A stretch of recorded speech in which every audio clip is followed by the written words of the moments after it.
तेजी से फैल रहे कोरोना वायरस के बीच फंगल इन्फेक्शन का खतरा एक नई मुसीबत बनकर सामने आया है। इम्यूनिटी का स्तर घटने से अब कोविड-19 पीड़ितों में ब्लैक फंगल इन्फेक्शन की शिकायत आना शुरू हो गई है। स्टेरॉयड और एंटीबायोटिक से इम्यूनिटी कम होती है, लेकिन मरीज के लिए बेहद जरूरी होने के चलते इन्हें देना भी बंद नहीं किया जा सकता। देखिए ये खास रिपोर्ट। मायावी कोरोना की नई कारस्तानी, आंख बनी कोरोना का नया निशाना, कोरोना के बाद अंधा होने का खतरा। जी हां, मायावी कोरोना अब एक नए और खतरनाक रूप में सामने आया है।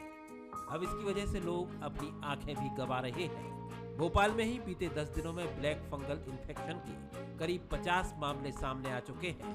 इंदौर में भी ब्लैक फंगस के 20 से ज्यादा मरीज मिले हैं, जिनमें से 2 की आंखों की सर्जरी करनी पड़ी है। डॉक्टर्स के मुताबिक ब्लैक फंगस संक्रमण राइजोफस और म्यूकर नाम के फंगस के शरीर में पहुंचने की वजह से होता है।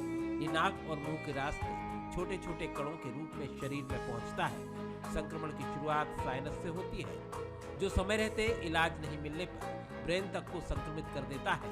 इसके इलाज में जिन दवाओं का इस्तेमाल होता है वो भी महंगी और बाजार से गायब होने लगी है। ये जो ब्लैक फंगस अभी उभर के आया है, विशेष रूप से उन पेशेंट्स में आए हैं जो कोरोना प्रभावित हैं। क्योंकि कोरोना प्रभावित की इम्यूनिटी वैसे भी कम होती है, साथ में इस कोरोना की रोकथाम के लिए हम स्टेरॉयड के इंजेक्शंस देते हैं। जब स्टेरॉयड के इंजेक्शंस देते हैं तो इसकी इम्यूनिटी बॉडी की और कम होती है। बहुत सारे एंटीबायोटिक्स भी देते हैं। जब ये इम्यूनिटी पेशेंट की कम होती है तो शरीर में लड़ने की क्षमता और कम हो जाती है। तो अभी पिछले कुछ दिनों से मैंने देखा कि करीब 10-12 पेशेंट मैंने देखे हैं जिनको फंगल इन्फेक्शन हुआ। एक आध मरीज का मैंने ये भी सुना है कि उनके फंगल इन्फेक्शन का मुँह जबड़े के अंदर जाएगा तो उसको जबड़ा भी निकालना पड़ा। और इसका बेसिक ट्रीटमेंट यही है कि इसमें एंटी फंगल दवाई देते हैं, लेकिन वो काम नहीं करती। इससे जो लोकल एरिया जहाँ पे ब्लैक फंगल इन्फेक्शन हुआ है उस एरिया को ऑपरेशन करके निकाल देना चाहिए और एंटी फंगल इन्फेक्शन की एंटी फंगस दवाई देना चाहिए।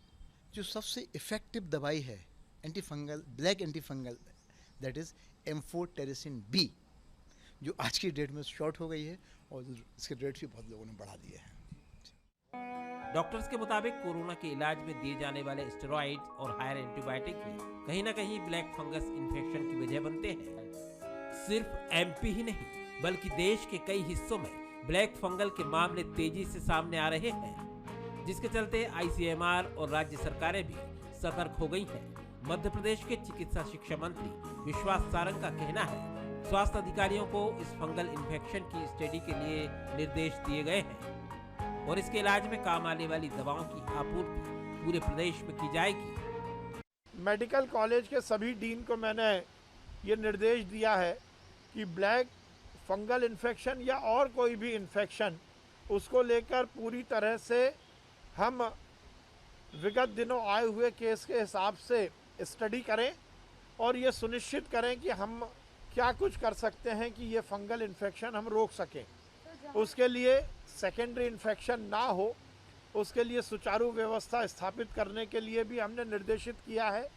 कोरोना वायरस की दूसरी लहर का प्रकोप अभी कम हुआ नहीं था कि एक और नई मुसीबत ब्लैक फंगल इन्फेक्शन के रूप में सामने आ गई है, जिसने मरीजों के साथ ही डॉक्टरों की चिंता भी बढ़ा दी है।